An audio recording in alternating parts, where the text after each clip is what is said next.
discussion, we will return to an idea of what it means to encourage people and practitioners at various levels or various understandings of yoga.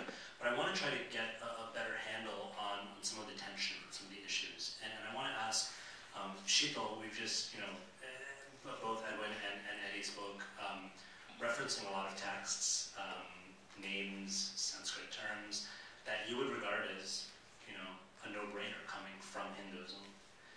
In fact, the name of the campaign, the HIF campaign, the Take Back Yoga campaign, almost kind of, implies that, it was taken to begin with and it needs to be taken back. From your point of view, what's at the root of the tension? I mean, where's the disconnect? I would imagine that you would agree with Patanjali's definition of yoga. So where's the disconnect? So a couple of clarifications, actually. The name of the campaign, and had we known it was going to get so much publicity, we probably would have thought through the name a little bit better. But there was actually a subtext to the title, which was bringing to light yoga's Hindu roots. But it obviously got shortened to just Take Back Yoga, so it just assumes that we're trying to take it back, which is not exactly the intention of the campaign. Like I stated before, yoga is universal, and people of all faiths and all traditions are free to practice it, and that's really not the crux of the issue. I think to give a little bit of background for the campaign, the reason that we started this is that a number of us at the foundation, myself included, began practicing asana, kind of going to yoga studios or whatever or having a yoga teacher come home and started learning some of the more advanced asanas. And that also brought along with it this idea of kind of looking into some of the popular yoga magazines, Yoga Journal being one of them, obviously. And what we noticed time and time again in a number of instances, not just in the magazines, but also in classes and with conversations with many of our yoga instructors, was that while they're very accepting of the fact that yoga is rooted in ancient India, there was a tension with calling it Hindu, or even accepting the fact that it was rooted in Hindu philosophy. And so we kind of began to wonder what's going on. I mean, when a magazine refers to the Bhagavad Gita or the Upanishads as yogic, ancient Indian, tantric, but absolutely refuses to acknowledge or overtly state that it's a Hindu text, but there are countless references to, say, Buddhism or mystical Christianity, we as an advocacy organization for the Hindu American community kind of started wondering, and we started poking around. And after multiple attempts, we finally did get a hold of someone at Yoga Journal who informed us that yes, in fact, we do avoid using the terms Hindu and Hinduism because they carry too much baggage. So, needless to say, as an advocacy group, we kind of felt compelled to speak up when some of our sacred texts were kind of almost, I don't want to say being taken away from us, but we're no longer being attributed to our faith. And so that was really the premise of the Take Back Yoga campaign. And from there, it's just kind of skyballed. And as you said, I mean, there have been people who are passionate on both ends of the spectrum, those who completely agree with us and those who absolutely disagree with us. And I think the goal of the campaign was really to generate this debate and this dialogue like we're having here today. And people who are in the middle, who may never have thought about using yoga and Hindu in the same sentence, are now at least starting to think about it. And that's something that we really haven't seen since yoga became so popular, so commercialized here in the West. And so it is kind of bringing it back to its roots.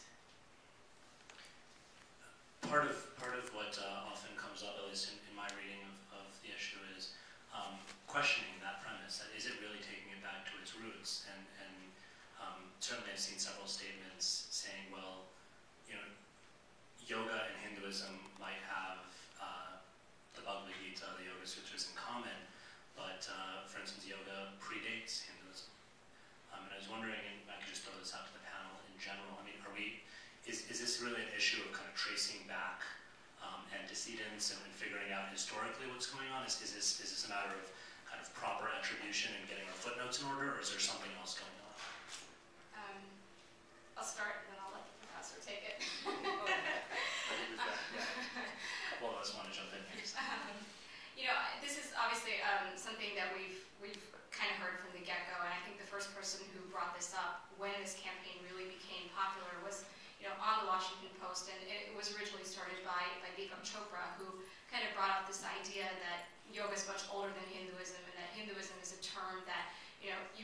find in the Bhagavad Gita or the Upanishads, that it's something that was given to us from outside.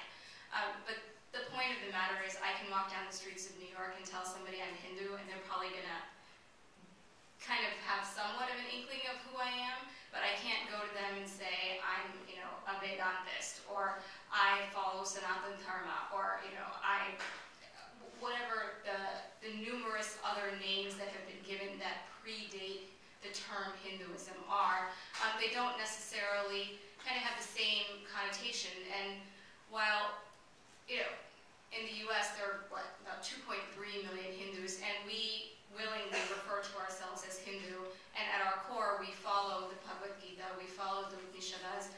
Yoga is something that has been part and parcel of our life, and it's that same pluralistic philosophy that's inherent in yoga, the idea that there is one truth but many paths to achieve that truth, is the same idea that we as Hindus, or call yourself a Sanatana Dharmist or a Vedantist, we kind of, that's the premise of the faith. And so, yeah, it gets into this sort of academic debate of the dating of yoga and the dating of the term Hindu, but for us, at least at the foundation, Hinduism is Sanatana Dharma, is Vedic. Okay. A cultural practice or a spiritual practice, when it's imported and exported, basically three different things can happen. And one is that it can be preserved intact. And that's happened in some expressions of yoga here in the West, in particular in the US. Another possibility is that it can adapt and change. That significantly happened with yoga. And the third thing that people sort of sweep under the rug is that it can be mimicked. And so Herbert Benson's relaxation response is if you read the description of it, it's a description of Shavasana, in how I learned it and how it's explained to me in yoga classes. So if we look at how yoga is now practiced in the US, the data are pretty surprising. According to Yoga Journal magazine, something like 14 million people practice yoga.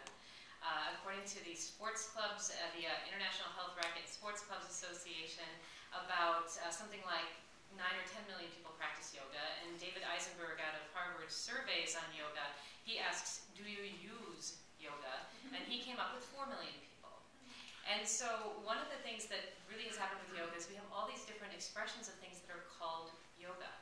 And some of them are very far from the tradition and from the origin, and many of them are likely informed by well, now we're calling them the gymnasts, but the medical gymnasts that came out of Europe right around, probably just prior to the World's Fair when the Swami came to Chicago. And so you had the gymnasts and their political societies doing gymnastics all over the country, and probably eventually realized the pommel horse was too hard and lifting weights was a lot easier. And then by the same token, people were looking at other forms of exercise and physical activity, and this is long before sports ever took hold. And if you jump forward then about another 20 or 50 years, then the YMCA was developed, and that was the Christian approach to building strong communities, and strong meant physical. And then the Catholic Youth Organization, CYO, if anybody went to parochial school, CYO football, CYO sports, those were similar expressions. And so it kind of all comes back to this idea of activity and begging and borrowing. And probably, and so probably most people who are claim to be practicing yoga are doing maybe even a series of calisthenics.